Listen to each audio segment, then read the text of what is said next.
Going on, mother truckers? Let's get into these highlights today. First off, big applause for Warner.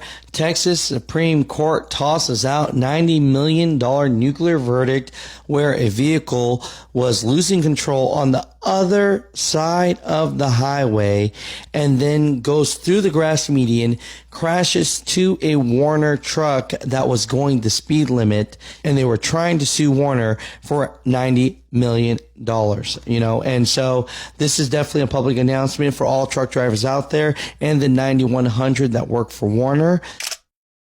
I never thought that you would hear big names filing for Chapter 11, but they are filing, and the reason why is because it is just so hard right now. Del Monte Foods began voluntary Chapter 11 proceedings and entered into a restructuring support agreement with a group of its lenders. This is a strategic step forward for Del Monte Foods CEO Greg Longstreet said in a statement. After a thorough evaluation of all available options, we determined a court-supervised sale process is the most effective way to accelerate our turnaround and create a stronger and enduring Del Monte Foods. So I don't think Del Monte Foods is going anywhere, but that's the situation there.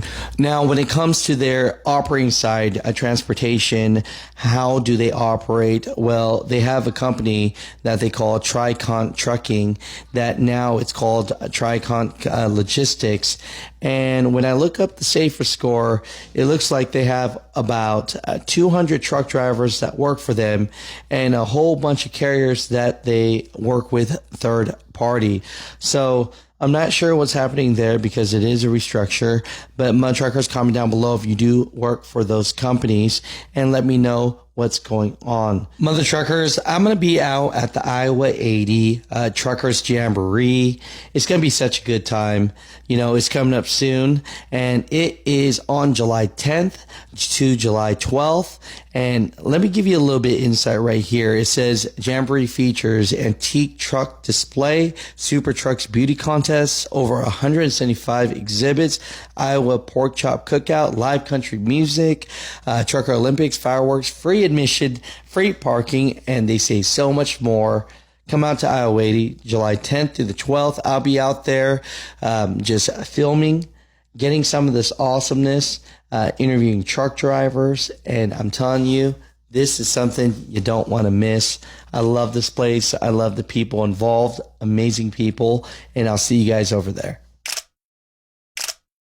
This is a major one right here for all Warner drivers, and not just Warner drivers, but all truck drivers across America, right? Specifically, Warner has 9,107 truck drivers, and this public announcement is such a relief to the trucking industry because just recently, Texas Supreme Court tosses $90 million nuclear verdict against Warner. If you don't remember what I'm talking about here, we're going to get into this crash, but basically, think about a car that's on the other side of the actual highway, loses control, crashes into a Warner truck where the truck isn't even speeding, and they were going to sue Warner for this. I mean, it was devastating. This was something where Warner lost.